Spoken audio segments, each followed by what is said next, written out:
Secretary of State to move.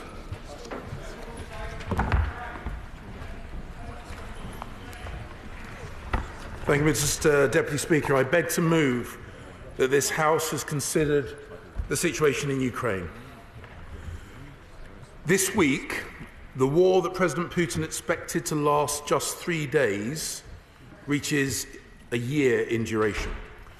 Russian forces have killed thousands of Ukrainians. 18 million Ukrainians have left their homes. Thousands have been forcibly deported to Russia. Historic cities now lie in ruins. Russia has targeted hospitals, schools, and energy supplies. And because of Russia's blockade of Black Sea ports and its economic blackmail, some of the world's poorest people are now paying higher prices for food, for energy, and for the means of survival. In the areas liberated from Russian forces, the Ukrainians have uncovered mass graves, as well as evidence of rape and torture on an unimaginable scale. Putin is responsible for this. His invasion was unprovoked and it was illegal. He could stop it at once by withdrawing his forces from Ukrainian land. But he is making the lives of millions of people hell for the sake of his imperial delusions. He blundered into a war that he cannot and will not win. Ukrainians were always going to resist a hostile attack aimed at wiping out their country. Early last year in New York, I predicted that if Putin were foolish enough to invade Ukraine, that Ukrainians would defend their homeland ferociously, and I've been vindicated in that prediction. Today, they are more unified, more proud, more determined than ever. And as President Zelensky said when he addressed my honourable and right honourable friends and those across the House here in Westminster Hall on the 8th of February, freedom will win. We and the whole world remain united and resolute in our support for Ukrainian sovereignty and territorial integrity. And for the defence of the UN Charter, I will give way. How resolute are we? Are we going to give them aeroplanes? I can assure my honourable friend, and I will make reference to this later on in my remarks, that the determination of the Ukrainian people is unbounded. And I will talk about what further support we might give them if later on in my speech. The UK and Ukraine stand side by side in the face of this aggression. We have become the closest of friends and the most committed of partners. We are inspired by their heroism and the resilience of the Ukrainian people. We come together as never before. We share a common purpose. I will. I'm very grateful to the Secretary of State for giving way on that point. And I'm struck when I go out a year on about, in my constituency, the support from the British people, despite the adversity that they face with the cost of living pressures going up, that they still think this is the right thing to do. Does the Secretary of State agree with me? The British people in every corner of the United Kingdom have demonstrated a generosity of spirit which is admirable, which should make every single member of this House proud. Ukraine's heroic armed forces have already recaptured thousands of square miles from the Russians, driving them out of more than half of all the territory that they grabbed last year. But Putin shows no sign of withdrawing his forces. If we are to change his mind, Ukraine will need to take more land back. Today, the Russian army is on the defensive, morale is pitiful, casualties are immense, and their troops are running out of key weapons and ammunition. So this is exactly the right moment for Ukraine to seize the advantages. That is why we and our allies must step up our effort to ensure that Ukraine wins this war and secures a lasting peace. Justice must be served on those responsible for war crimes and atrocities in accordance with international law. Please. The Secretary has made an outstanding start in this debate. Last week, the Vice President of the United States said that the United States has formally determined that Russia has committed crimes against humanity.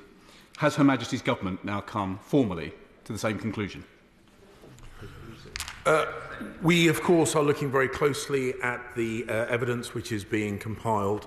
And whilst we've not made a formal designation, I can assure him and other honourable and right honourable members from across this House that we will ensure those people who are accountable, so those people who are responsible for atrocities, whether they be in the field or right up to the desk of Vladimir Putin himself, will be held accountable. I thank the Foreign Secretary and thank the fact that the government has moved to freeze the assets of those Russians engaged in supporting the Putin regime. But the EU has already set out a plan of how they're going to move those frozen assets into a rebuilding program for Ukraine. And our good friend and allies, the Canadians, have also set out in legislation how they will be doing that. So what's causing the delay with respect to the UK? Why have we dithered while others have acted? The honourable gentleman is mistaken in his assessment of how far forward other countries are in this. Of course, we are all looking at ensuring, I'll make reference to this further on in the speech, we are all looking at how we can ensure that the people responsible for this damage ultimately pay for this damage. But the facts are he is wrong in terms of how far forward other nations are. With regard to Canada, I discussed this on my recent visit to Canada with Foreign Minister Joly. We have a similar legal system, and they are testing the legal parameters, and we will, of course, learn from the experience that they have. The honourable gentleman, then I'll make some more progress. Thank the Minister very much for his response, and it's a good, positive, hard response, and we expect that, and thank him for that. It seems that reports are filtering through in relation to the systematic rape, abuse and sexual attacks upon women of all ages, from as young as 4 to as old as 83. It's systematic. It's approved at the top of government within Russia and within the troops. When it comes to taking action and collating all the evidence to ensure that those who perpetrated these acts, these depraved and evil acts, are made accountable, I am sure the Minister will give us the assurance that this House needs, but I think we need it as a nation as well. Thank you. The honourable gentleman makes an incredibly important point, and again, I'll make reference to it later on in my remarks. But when I visited Kyiv and Irpin and spoke with the Ukrainians, and when I also spoke with the Ukrainians at our Preventing Sexual Violence conference here in London, the testimonies that I heard were genuinely heartbreaking, and I can assure him and the House that they will not go unpunished. Frank Giffway. I thank my right honourable friend. We are seeing atrocities, as has been said by other members, in Ukraine. Terrible atrocities that really, in retrospect, when this whole awful situation that Ukraine are in, may be classified as a genocide. This isn't the first time that Russia have undertaken a genocide. It happened with the Holodomor in 1932-33, but we, as a country, don't recognise it.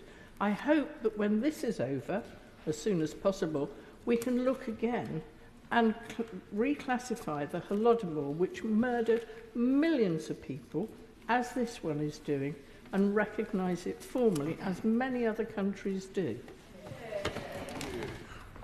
My honourable friend makes an incredibly important point, and when I gave short press comments after my meeting with Foreign Minister Kuleba in Kyiv, I made reference to that very point. Obviously, it would be wrong to prejudge how this is defined in the future, but we know, because we've heard Vladimir Putin say it himself, that his intention is to eradicate the whole concept of Ukraine.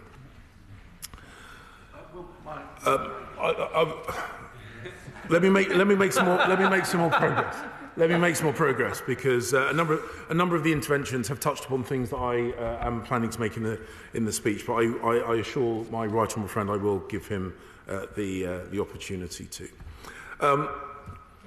Increased military support to Ukraine is the quickest and therefore the most humane way to end this war. I witnessed the extraordinary courage and resolve of the Ukrainian people when I travelled to Kyiv and Irpin 3 months ago.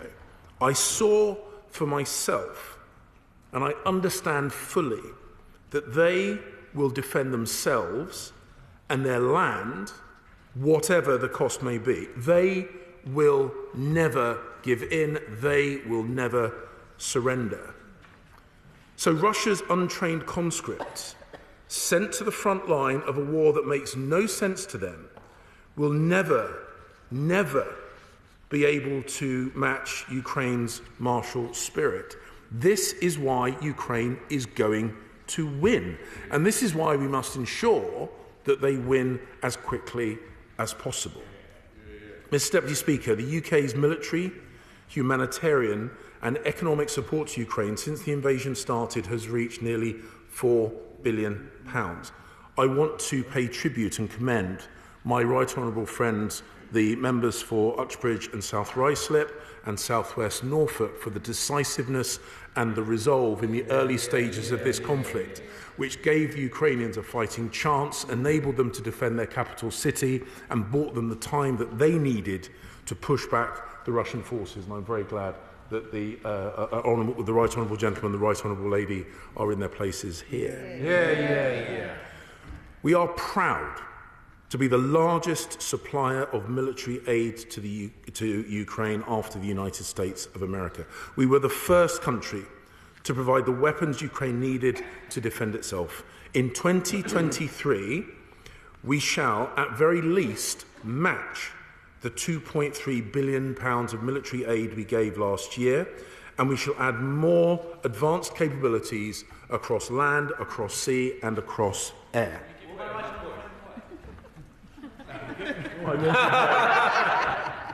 I'm most grateful to my right friend.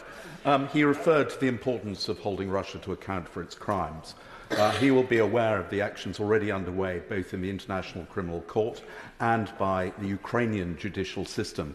But can he confirm that the government also now support the establishment of a special international tribunal to pursue Russia for the crime of aggression? The Right Honourable Gentleman makes a very, very important point. We have joined a working group to look at a special vehicle for a full accountability, because, as I've said in response to an intervention that was already made, it is not enough just to hold to account the people committing the rapes and the murder and the brutality. We must ensure that those ordering them to do so and facilitating that brutality are also held to account. My right honourable friend. Right honourable friend for giving way, and he is quite right to commend the heroism of the Ukrainian armed forces, which has been second to none. Our military aid is therefore absolutely paramount, and we are right to give it. There is clearly a continent-wide challenge which embraces all of NATO around our ammunition supplies and our ability to sustain the war effort in Ukraine in the way that's going to be required. Can he commit that we are reassessing as a matter of urgency our defence stocks, which must be severely depleted at this juncture, to make sure we can sustain the effort however long it takes? My right honourable friend is right. We need to support the Ukrainians until they are victorious. And the point I've made on the international stage, and I made this point at the Munich Security Conference just at the tail end of last week and over the weekend, these equipments, this ammunition, was to fight in this theatre against that enemy. We are lucky that the young men and young women who are conducting that fight are Ukrainians rather than British. But therefore we have an enhanced duty to ensure that they are successful. And if anyone in the international community or amongst our allies was thinking of holding back their stocks for a rainy day, this is the rainy day. I'll keep on. Thank you, Secretary of State. And leading on to that, Biden has been there, given $500 million pledged further for weapons. We've given $2.3 billion from there. What message do we have for our European colleagues and those across the world to help support us to come forward and make sure Ukraine is successful? Well, I had this conversation with NATO allies and others, and this is about not just ensuring that Ukraine can defend its sovereignty and territory and people. This is, and I'll make this point later on in my remarks, this is about defending the UN Charter and the international order that has kept us safe since the end of the last war, and that all countries that believe in defending those principles should make every effort to assist Ukraine in this time. I will make some further progress, Mr. Deputy Speaker. We will give the Ukrainian forces the upper hand on the battlefield so that they can reverse Russia's gains and limit Putin's ability to target civilian infrastructure. We must also develop their force structures and capability so that they can build a deterrence force for the future. Over the last 6 months, we have trained 10,000 Ukrainian troops to bring them up to battle readiness, and we will upskill a further 20,000 this year. And as my right honourable friend the Prime Minister announced last week, we will train Ukrainian fast jet pilots and Marines as part of a long-term investment in their military capabilities. When the Prime Minister let me make some more progress. When the Prime Minister and President Zelensky met earlier this month, they underscored our joint determination to achieve a just and sustainable peace. And we shall work together in international organisations to achieve that and to defend the principles of the UN Charter. I am travelling to New York this week to speak on Ukraine in the UN Security Council. I will tell the truth about Putin's brutality and Ukraine's heroism. But we must also increase our efforts with partners to tackle the steady drip of poisonous Russian propaganda and lies. And we will work together to help Ukrainian grain reach world markets. The Black Sea Grain Initiative and grain from Ukraine boost food security for the world's most vulnerable people. I will, and then... Mr. Deputy Speaker, I thank my right honourable friend for allowing me to intervene. On the subject of training pilots, the aircraft that we have, the Lightning and the Typhoon, are totally incompatible with fighting in Ukraine. They require large sustainment and they operate from bases well away from actually in theatre. The aircraft that would be ideal, perhaps, is the Gripen aircraft, which the Swedes have. We don't have people trained to be able to train the trainers because we don't have aircraft on which to train them or simulators to do it. So I was slightly concerned when my right honourable friend says we're going to train pilots, because I wonder how we'll do it. As my honourable and gallant friend knows, I'm a good old-fashioned thick-steamed gunner. So I understand ballistic artillery and very little else. But I'm assured by my right honourable friend, the Defence Secretary, in close coordination with our Ukrainian friends, that the training contribution that we are making is genuinely valuable and very much valued by them. Secretary of State for giving way. It's said that war is easy, it's peace that's hard, but that ignores the fact that war is never easy and that peace is a light that we must all attempt to pursue to avoid an escalation of hostilities. He'll be aware that of the crucial nature of the Black Sea grain deal and the impact that the devastation from the earthquake in Turkey and Syria will have on our ability to maintain that. Can you tell us what support has been offered to Turkey and what the UN is doing to secure the position of food supplies to the rest of the world? Mr. Deputy Speaker, he does make an important point. It's not directly linked to the subject of the debate, but I can reassure him that I've been in regular contact with the Turkish Foreign Minister with regard to our ongoing support to Turkey and northwest Syria in their attempts to deal with the terrible consequences of the earthquake. At the time I made a statement, I committed to keep the House informed. I'll make sure I do that. I think I'm looking at the number of people in the chamber. I'm going to try and make a bit more progress before I do so. In addition to our 2.3 billion of military support, we are providing more than 1.6 billion in non-military assistance. Some 1.35 billion in lending guarantees through the World Bank and the EBRD, 100 million in direct budgetary assistance, and 220 million pounds of humanitarian support. I'm going to make some more progress because I can see there are a number of people in the chamber, and I have no doubt they'll want to speak. Let me make progress, otherwise I'll get another missive from. I'm very grateful to my honourable friend. Talking about gunnery, Mr. Deputy Speaker, the Ukrainians are managing to maintain barrages of between 5,000 and 6,000 shells and rockets per day. And they're getting probably 20,000 in from the Russians. That is equivalent to a small NATO country's procurement before the annual procurement before the war started. So is he confident that we have the industrial capacity, us and the Americans, not only to maintain the level of support and increase it to the Ukrainians, but without diminishing our own stocks, which are getting dangerously low? Secretary. The simple truth is that we have to make sure that we provide the Ukrainians with the ammunition they need to get the job done.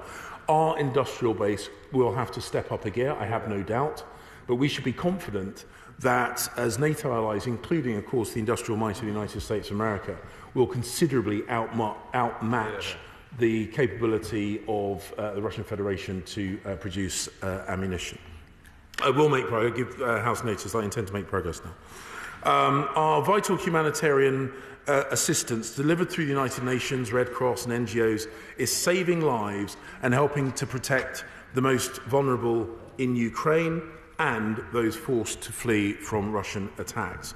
Ongoing attacks on civilian infrastructure underscores Putin's increasing desperation, and we have provided £22 million in direct support to Ukraine's energy sector. This includes £7 million for over 850 generators to ensure vital facilities like hospitals have power. I'm going to make progress. And £5 million for safety and security equipment for the civil nuclear sector. We're working closely with international partners to reduce their energy dependence on Russia.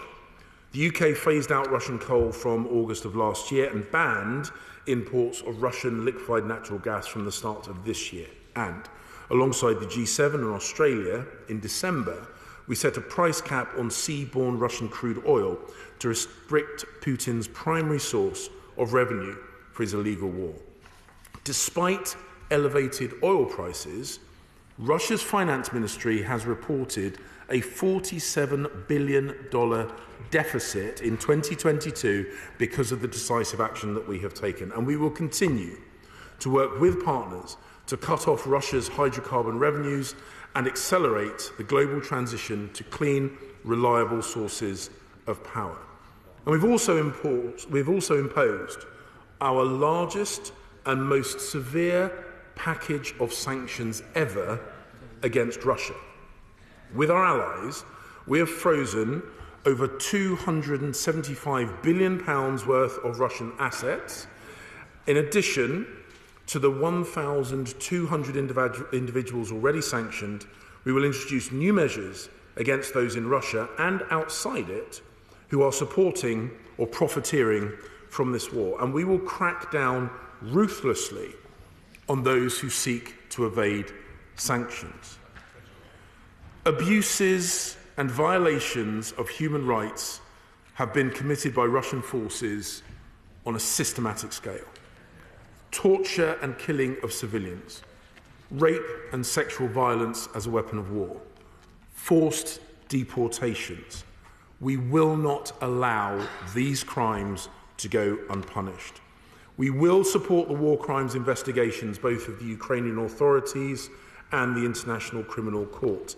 And the UK will host a major international meeting to support the ICC investigating alleged war crimes in Ukraine in March of this year.